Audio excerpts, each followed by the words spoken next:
अफगानिस्तान ने पाकिस्तान पर हमला किया है।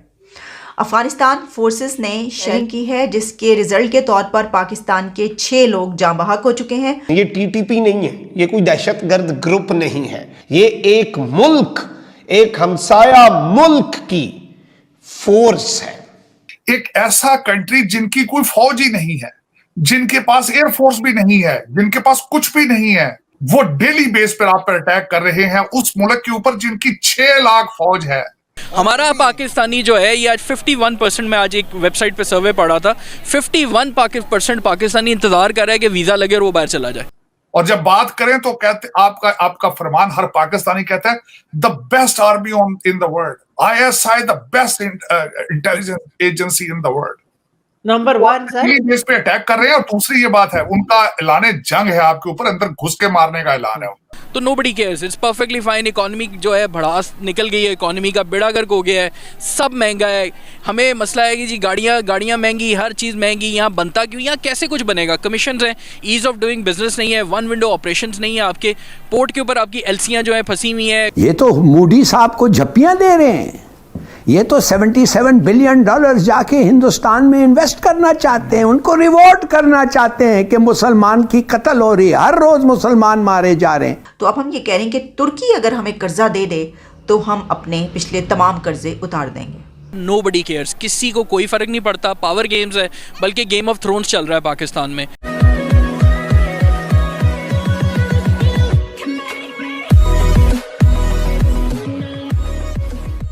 नमस्कार दोस्तों, अफगानिस्तान एक ऐसा कंट्री जिसके पास प्रॉपर कोई आर्मी नहीं है, प्रॉपर कोई मतलब कि एयरफोर्स नहीं है, प्रॉपर कोई नेवी नहीं है। हालांकि नेवी तो हो भी नहीं सकती, लैंड लॉक कंट्री है।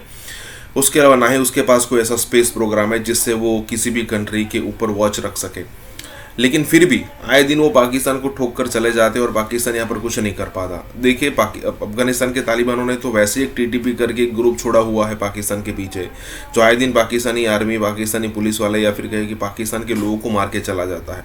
फिर पाकिस्तान उसी की कंप्लेंट करता है तालिबानों से। तालिबान कहता है कि भाई ठीक है, हम समझाएंगे उनको। लेकिन तालिबानों का यही प्रोपोगेंडा है। अब देखिए, तालिबानों को कई बात पर गुस्सा है, जैसे कि मान लीजिए कि रशिया को भगाने के लिए, जब रशिया अफगानिस्तान के अंदर था, उनको भगाने के लिए जिस तरीके से अमेरिका को पाकिस्तान ने सपोर्ट किया था, उसको लेकर अफगानिस्तान के अंदर बहुत बड़े लेवल पर यहाँ पर अफरा तफरी मची थी। और वो जो कहा जाता है 3-4 मिलियन अफगानिस्तान के लोग थे, वो पाकिस्तान में आकर बसे थे। अब वो मजबूरी में आकर बसे थे भाई साहब। उसके अलावा जब उसके अलावा अफगानिस्तान के अंदर ओसामा बिन लादेन छिपा था, तब की अगर भी बात कर लो आप, तब भी पाकिस्तान ने ही सपोर्ट किया था अमेरिका को और अफगानिस्तान की बर्बादी हुई थी। तो उन लोगों के अंदर अच्छा खासा एक हेट्रेट है अगेंस्ट पाकिस्तान, जो आज नहीं तो कल बड़े युद्ध में कन्वर्ट होगा ही होगा। इसी के साथ ही वीडियो शुरू करते हैं। सर, अगर मैं बात करूं पासपोर्ट की, ग्रीन पासपोर्ट अपनी एक टाइम के अंदर अपनी एक वैल्यू रखता था।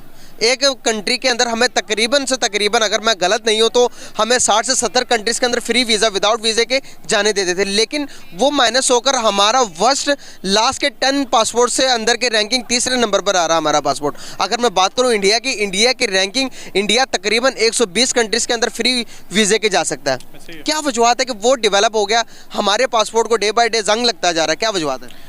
आई थिंक मुझे नहीं पता कि आप लोग you'll be able to play this या आप ये कम्प्लीटली चला सकेंगे, but unfortunately nobody cares from your government, nobody cares your establishment, nobody cares bureaucracy, nobody cares अवाम ऑल्सो नोबडी केयर्स।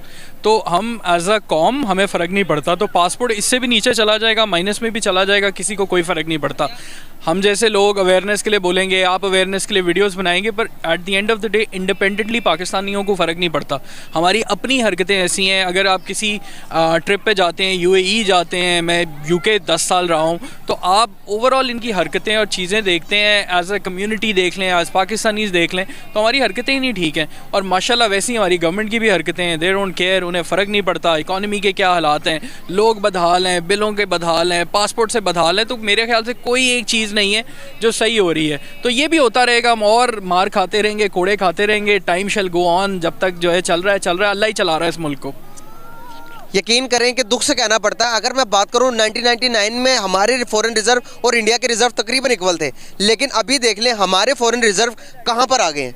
हमारा फॉरेन रिजर्व अगर मैं बात करूं 7.8 बिलियन डॉलर से, अगर मैं बात करूं इंडिया के 5.16 बिलियन डॉलर्स के फॉरेन रिजर्व हैं, इतने ज़्यादा। अगर मैं बात करूं कंपनीज़ की, हर एक कंपनी इंडिया में जाकर इन्वेस्टमेंट करने में इंटरेस्टेड है, पाकिस्तान में कोई नहीं आना चाहता।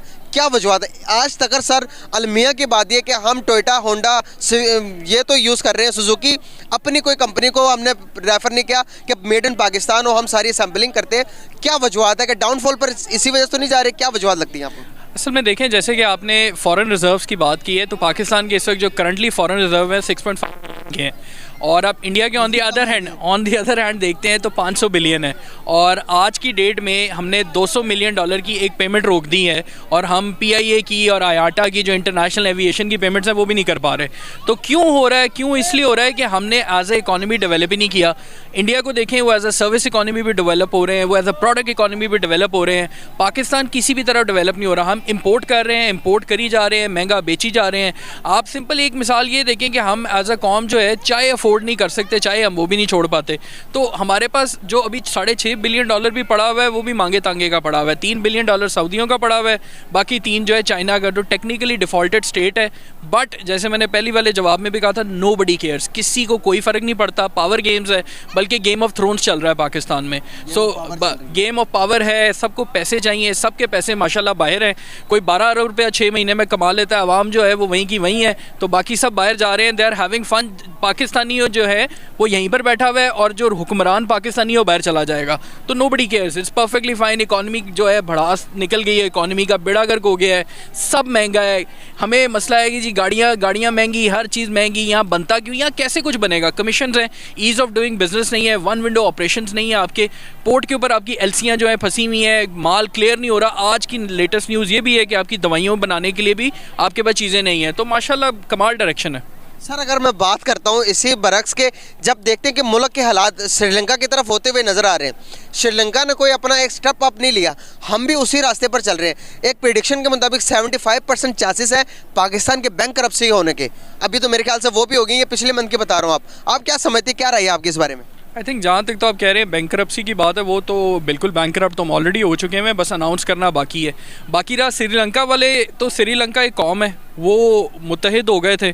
उन्होंने ऐवानों में से जाके लोगों को बाहर फेंका था। तो हमने कभी नहीं मुत्तहिद होना। हम कभी किसी इशू पे इकट्ठे नहीं हो सकते, हम एज मुस्लिम्स इकट्ठे नहीं हो सकते, हम किसी डिसीजन पे इकट्ठे नहीं हो जाते, सेक्टेरियन वायलेंस में इकट्ठे नहीं हो सकते, हम किसी भी चीज़ पे इकट्ठे नहीं हो सकते। तो एज अ कौम भी हमारा कोई टेंशन नहीं है कि यार दिवालिया भी हो जाएगा, खाने के जो है बिल्कुल मसले भी होंगे, हमने इकट्ठे नहीं होना। श्रीलंका वाले फिर कौम है, इकट्ठे होकर उन्होंने चोरों को बाहर निकाल दिया था। हम नहीं हो पाएंगे, तो हमारी कोई ख़ास परेशानी नहीं, हमने शिया सुन्नी में लड़ते रहना है। सर अगर मैं फॉरेन रेमिटेंस की बात करूं, फॉरेन रेमिटेंस की पिछले साल की अगर मैं बात करूं तो 31 बिलियन डॉलर से अभी इस साल मजीद कम हो गए, 29 बिलियन डॉलर्स हो गए। अगर मैं बात करूं पड़ोसी मुल्क की, यकीन करें 81 बिलियन डॉलर से अब 100 बिलियन डॉलर्स को टच कर लिया। हम हुंडी इस्तेमाल करते हैं, वो हुंडी इस्तेमाल नहीं करते, वो डायरेक्ट लॉयल हैं। क्या वजूहत है, हम लॉयल क्यों नहीं है? क्योंकि हमें तो वैसे इस बात पे भी डूब के मर जाना चाहिए कि वो जो ओवरसीज़ पाकिस्तानी है, जिसकी तरह हम देखते हैं कि हमें फ़ॉरेन रेमिटेंस भेजे, जो प्रदेश में बैठा हुआ है, अपने मुल्क अपनी फैमिली की सेक्रीफाइस दे के बेचारा वहाँ बैठा हुआ है, हम उससे वेट करें, हमने उसे वोट का राइट भी ले लिया, ठीक है। तो हमें उसकी इतनी ही परवाह है। और बाकी जगह पे क्यों कर रहे हैं? क्योंकि अगेन उन लोगों को पता है कि हमारा पैसा जो है पाकिस्तान में सिक्योर है, इकॉनमी इंडिया में सिक्योर है, उनकी हर चीज़ ग्रो कर रही है, वो अपना पैसा भेजते हैं बिकॉज वो वहाँ अमीर होना चाहते हैं अपने मुल्क में, अपनी ज़मीन में। हमारा पाकिस्तानी जो है ये आज 51%, मैं आज एक वेबसाइट पे सर्वे पढ़ा था, 51% पाकिस्तानी इंतज़ार कर रहा है कि वीज़ा लगे और वो बाहर चला जाए। तो इसलिए वो पाकिस्तान में पैसा भेज के यहाँ क्या करेंगे? वो तो इंतज़ार करें वीज़ा लगे और मैं कहीं सेटल हो जाऊँ। सर वो बहुत से सिविलियंस के ऊपर अटैक किया है एक दफ़ा फिर अफगान बॉर्डर से, और डॉक्टर जयशंकर की स्टेटमेंट भी आपने यकीनन सुनी होगी। तो आज काफ़ी सारी न्यूज़ हैं, आप क्या कहेंगे? देखें, तालिबान जो आपके खुद के बनाए हुए हैं, इसमें उनका सारा जो है, आप उनके ऑर्गेनाइजर थे और आपने शादियाने भी बजाए उनके आने पे। आपने उन्हें कहा कि उन्होंने जंजीरें तोड़ दी हैं, फिर आपने चाय भी पी जाके काबुल में।